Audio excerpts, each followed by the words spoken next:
CA, NRC और Ayodhya project के time पे जैसे सोए हुए थे, उस कदर आज भी हम लोग सोए हुए हैं। क्या आपका दिल नहीं खाता?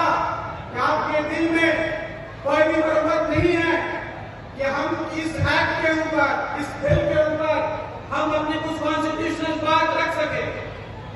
क्योंकि हमें पता ही नहीं है कि कॉन्स्टिट्यूशन क्या है, भारत का आईन क्या है, भारत का संविधान क्या है। बस बोलने के लिए हम लोग बोल देते बड़ी बड़ी बातें।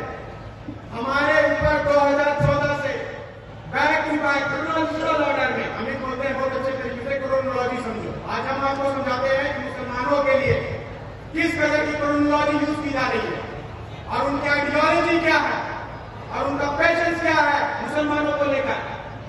आज हम आपको बताते हैं 2004 से और 2014 तक कांग्रेस का सिलसिला हो या बीजेपी का सिलसिला हो, वो पूरा सिलसिला भाई बता टाइम के हिसाब से मैं आपको बताऊंगा। मुसलमानों के साथ सिर्फ वोट करेंगे, जितना छोटा नाम है, कितना छोटा वोट, 4 बड़े अक्षर है, मगर उसके मायने बहुत ज्यादा बड़े हैं। अगर आज हम लोग ये नहीं समझते हैं, इसके खिलाफ नहीं उठते हैं, तो कल हमारे ऊपर यही सिलसिला अर्थात यूसीसी के नाम पर इम्प्लीमेंटेशन किया जाएगा, यूनिफॉर्म सिविल कोड। आपको नहीं पता कि यूनिफॉर्म सिविल कोड क्या है? अगर आप इसको पढ़ लें तो आपको समझ में आ जाएगा कि मुस्लिम पर्सनल लॉ को कचरे के जैसे उठाकर फेंक दिया जाएगा आपके मुंह पे। तब आपको ये बात समझ में आएगी कि काश हम उस वक्त जाग गए होते, काश उस वक्त हम उठ गए होते और एक आवाज उठा लिए होते, तो आज ये वक्त हमें देखने नहीं पड़ता। कॉन्स्टिट्यूशनल की बात ये करते हैं और कॉन्स्टिट्यूशनल को बदलने ले जाते हैं। बहुत इतना नारा कहा कि 400 पर क्या भागता राज है 400 पर? किस लिए हम लोग 400 पर चाहिए? क्योंकि आपको कॉन्स्टिट्यूशनल अमेंडमेंट्स करने हैं, बहुत सारे संशोधन करने हैं, क्योंकि आप एक किसी पर्टिकुलर धर्म के ऊपर नहीं, आप अति पिछड़ों के ऊपर, आप आदिवासियों के ऊपर, आप मुसलमान, पारसी, बुद्धिज्म के ऊपर आप एक पे एक नए कानून लाकर उसको संशोधित कर करके उसको परेशान किया जा रहा है। अमेंडमेंट एक्ट सिर्फ एक छोटा एक्ट है, अभी कुछ बहुत बड़ा नहीं हुआ। अगर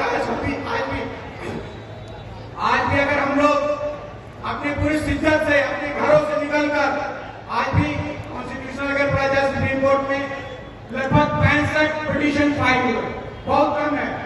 आज अल्हम्दुलिल्लाह मुसलमानों की आबादी कई ज्यादा 30 करोड़ के लमसम में है। 2021 का डेटा तो अभी 2011 का डेटा नए सर्वे तो भी आए नहीं।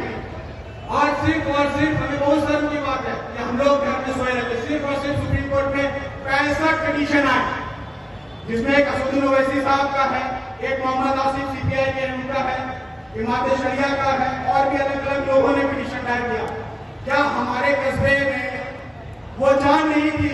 क्या हमारे गया के लोगों में वो जान नहीं था कि कम से कम एक हम सुप्रीम कोर्ट में अपना फंडामेंटल राइट के ऊपर, ये मेरा मौलिक अधिकार है, ये मेरा संवैधानिक अधिकार है, ये हमको मिलना चाहिए? कितने लोगों ने आवाज उठाई? क्योंकि हमें पता ही नहीं है। हमें दीन से दूर रखा गया, हमें एजुकेशन से दूर रखा गया, हमें इंस्टीट्यूशन से दूर रखा गया, हमें इंस्पिरेशन से दूर रखा गया। वक्त अभी भी है, बिल पास हुआ है, सुप्रीम कोर्ट का जजमेंट आने वाला है। इंशाअल्लाह हम लोग अपने दिल में इरादा करें कि जैसा अयोध्या वर्डिक्ट आया था, हमने